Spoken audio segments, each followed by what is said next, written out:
Hello दोस्तों। आज की कहानी है माँ अपने बच्चे को बताई कि माँ बाप बच्चे के लिए क्या क्या करते हैं। दोस्तों, अब हर सप्ताह सोमवार बुधवार शनिवार आपसे मिलेंगे एक नई कहानी के साथ सुबह 11:30 बजे।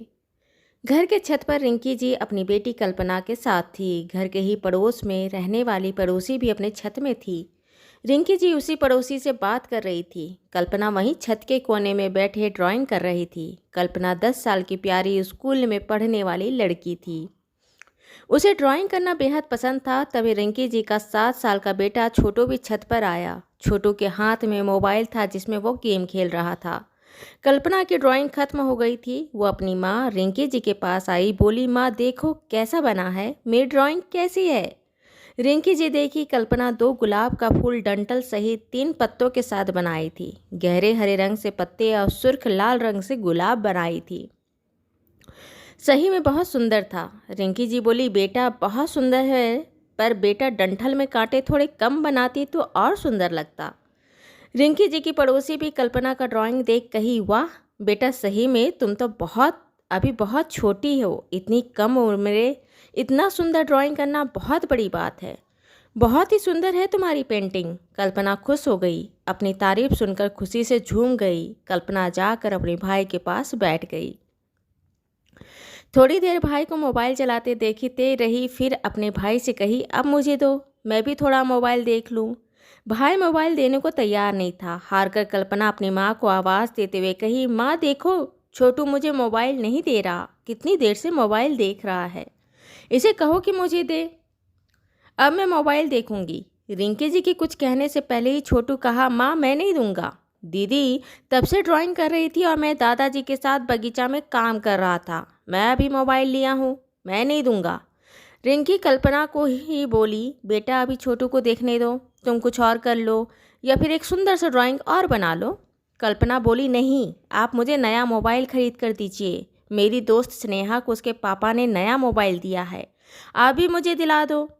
रिंकी बोली, जब तक 10वीं पास नहीं हो जाती मोबाइल नहीं मिलेगा। और फिर पड़ोसी की तरह मुंह कर बोलती है, पता नहीं कुछ माँ बाप कैसे होते हैं, इतने छोटे छोटे बच्चों को मोबाइल खरीद कर दे देते हैं। स्कूल में तो बच्चों को मोबाइल ले जाना सख्त मना है, फिर भी बच्चे छुपा कर ले जाते हैं, टीचर भी कितना देखे। कल्पना गुस्से में अपनी माँ को कही, आप मेरे लिए कुछ नहीं करती हो, कभी तो मेरे लिए कुछ किया करो। रिंकी जी बोली, हाँ बेटा, हमने कुछ थोड़ी किया है, पड़ोसी वाले तुम लोगों का सब कुछ करते हैं, ऐसे ही बड़े हो गए हो। रिंकी जी की पड़ोसी भी बोले, अरे आजकल के बच्चे, बाप रे बाप, ऐसा ऐसा बोलते हैं, आप सर खुजाते रह जाओ। थोड़ी देर पड़ोसी से बात कर रिंकी जी छत से नीचे आई, घर का काम की, खाना बनाई, लेकिन कल्पना के बोल उनके कानों में गूंजते रहे। आपने किया ही क्या है हमारे लिए, भले ही बच्चे छोटे हैं लेकिन बात कितनी बड़ी कर गए।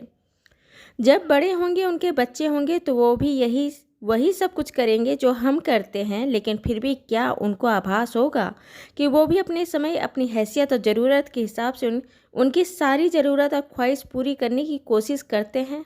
शायद नहीं।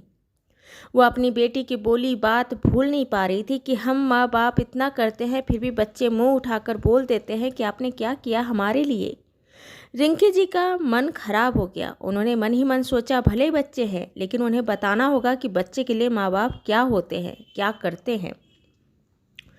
15 दिन बाद बेटी कल्पना का बर्थडे था। जन्मदिन के दिन शाम को रिंकी जी अपने दोस्तों दोनों बच्चों को लेकर मंदिर गई, भगवान के हाथ जुड़वाए, उनको दिया हर चीज़ का, खूबसूरत ज़िंदगी का, अच्छी सेहत, खान पान का, रहन सहन का शुक्रिया अदा करवाई। उसके बाद कल्पना और छोटू के साथ अनाथ आश्रम गई।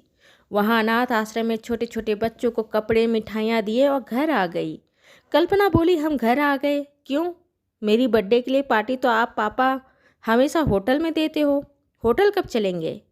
रिंकी जी बोली, इस बार तेरी बर्थडे पार्टी घर पर ही है, तेरे सारे दोस्त घर आ रहे हैं, बस अभी घर सजाएंगे और शाम को 8 बजे तेरी केक काट कर बर्थडे पार्टी मनाएंगे।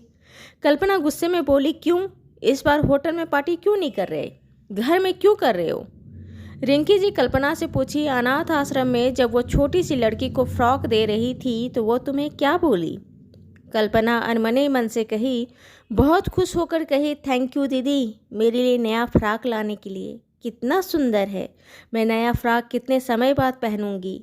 रिंकी जी बोली, कल्पना आप बच्चों के लिए हम हर खुशी खरीदते हैं जितनी हमारी हैसियत है। नया कपड़ा, टेस्टी खाना, घर परिवार, माँ पिता, स्कूल, कितनी सारी चीज़ें देते हैं। फिर भी आप उस दिन बोले आप हमारे लिए कुछ नहीं करते। वहाँ अनाथ आश्रम में गए तो देखा कि हम क्या करते हैं आपके लिए। उन अनाथ आश्रम में बच्चों को क्या मिलता है? माँ पिता भी नहीं है उनके पास। घर, कपड़े, अच्छा खाना तो दूर की चीज़ है। जब आप बोले कि हम माँ पिता क्या करते हैं आपके लिए, तो मैंने सोचा कि क्यों ना उन अनाथ आश्रम बच्चों के लिए थोड़ा बहुत किया जाए जो सही में इन चीज़ों का मिलने से खुश होते हैं। कल्पना बोली, माफ़ कर दीजिए माँ, सही में उन अनाथ आश्रम बच्चों को देख मुझे अच्छा नहीं लगा था।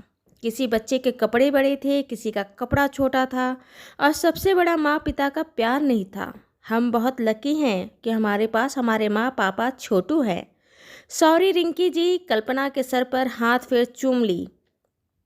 यही एहसास करवाना तो चाहती थी। दोस्तों, ये कहानी आपको अच्छी लगी हो तो इसे लाइक करें, शेयर करें, सब्सक्राइब करें, और मिलते हैं एक नई कहानी के साथ एक छोटे से ब्रेक के बाद। धन्यवाद।